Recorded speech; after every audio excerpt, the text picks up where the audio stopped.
আসসালামু আলাইকুম। আমার এই ফেসের এই অবস্থার জন্য আসলে আমি দায়ী না। ঘটনা হয়েছে আমার ওয়াইফ মানে নিজের ফেস প্যাক লাগাচ্ছিল, তো আমি আসলে অফডের দিন কি করব, বাসায় বসে রয়েছে। আমার ফেস গ্লো করার জন্য সে আমারে কইলো যে তুমিও লাগাও না, যার দরুন এই ঘটনা ঘটছে আর কি।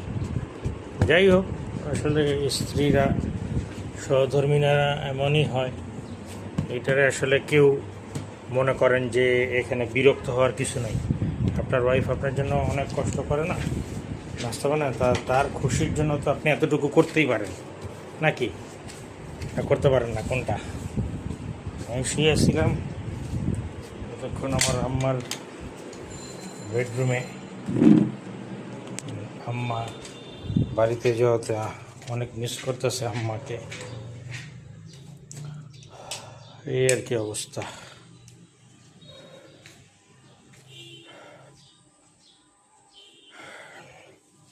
তো ফেস প্যাকটা এখন আমি ধুয়ে ফেলবো।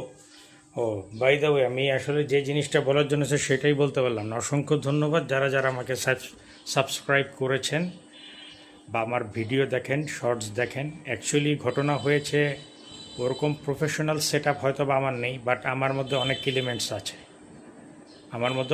এলিমেন্টস আছে। একজন ক্রিয়েটিভ পার্সন, এটা আমি আমার যে ক্রিয়েশন সেটা দিয়ে আমি প্রমাণ করতে পারবো। যাই হোক, মানুষ ছোট থেকেই বড় হয়।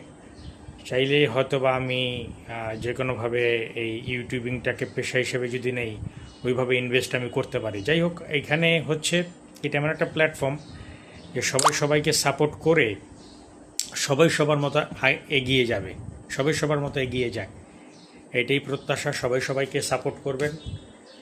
আর এইটাই, ভিডিও যাতে সবার কন্টেন্টগুলো ভালো হয়, অর্থাৎ সর্বজন গ্রহণযোগ্য হয়, সেই ধরনের কন্টেন্ট তৈরি করার চেষ্টা করবেন।